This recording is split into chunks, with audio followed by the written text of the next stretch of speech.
Hello viewers, welcome to my YouTube channel hunting fair. दोस्तों, आज का टॉपिक द रेचर्ड मूवी का है। ये इस मूवी का पार्ट 2 है। अगर आप में से किसी ने इस वीडियो का पार्ट 1 अगर से नहीं देखा है तो मैं पार्ट 1 का लिंक इस वीडियो के डिस्क्रिप्शन बॉक्स में डाल दूंगा, वहां से आप जाकर उसे देख सकते हैं। दोस्तों, आज हम इस द रेचर्ड मूवी का एक्सप्लेनेशंस पर बात करेंगे। तो चलिए दोस्तों, बिना किसी देरी के इस वीडियो को स्टार्ट करते हैं।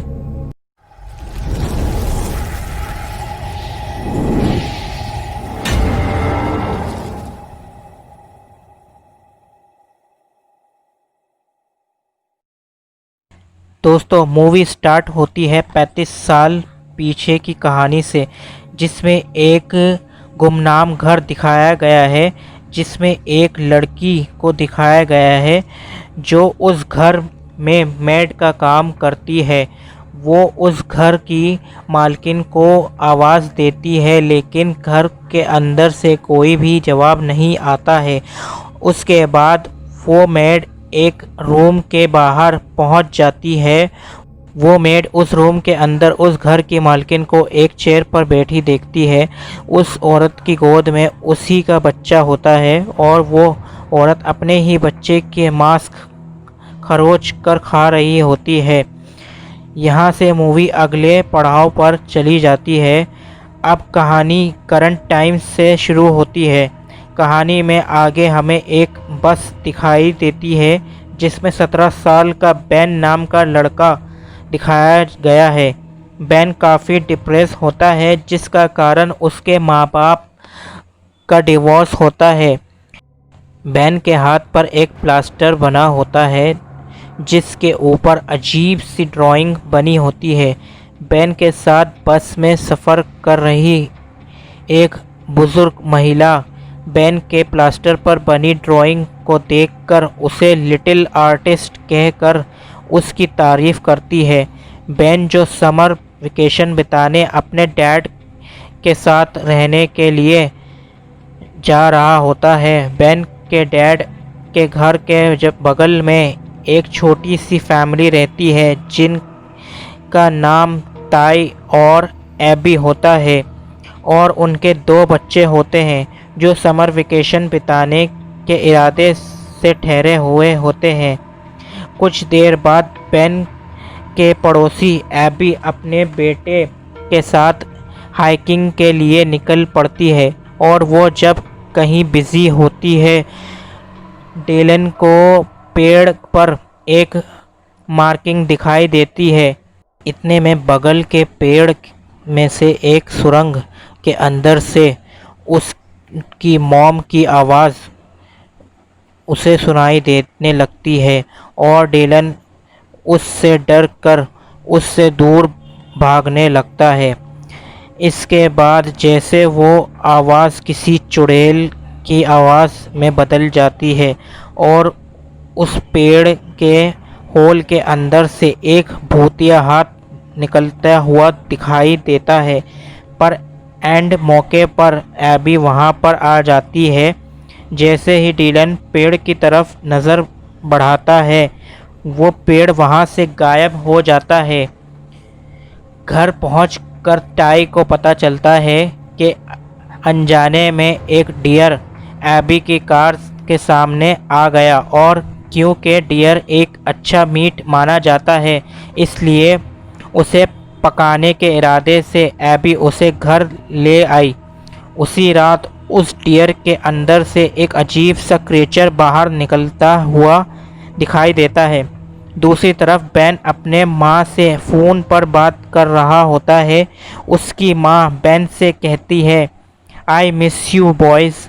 ये बात सुनकर वो वहीं अटक जाता है, और दूसरी तरफ एबी का बच्चा बहुत ज़ोर से रो रहा होता है, क्योंकि उसके बच्चे के बगल में वो ही अजीब सा क्रीचर घात लगाए हुए बैठा है।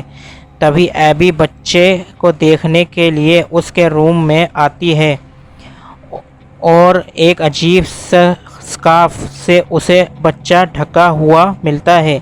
जैसे ही वो कपड़ा हटाती है, उसे सिर्फ डाल की गठरियाँ मिलती हैं। इससे पहले कि वो टाई को इन्फॉर्म करे, वो क्रीचर उसे नीचे खींच लेता है। अगले दिन टाई को देखकर ऐसा लगता है कि उसे बच्चे की कोई खबर ही नहीं है कि उसका बच्चा मिसिंग है।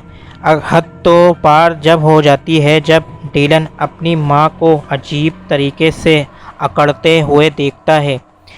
डीलन अपनी माँ से डरकर बेन के घर के रूम में छुप जाता है।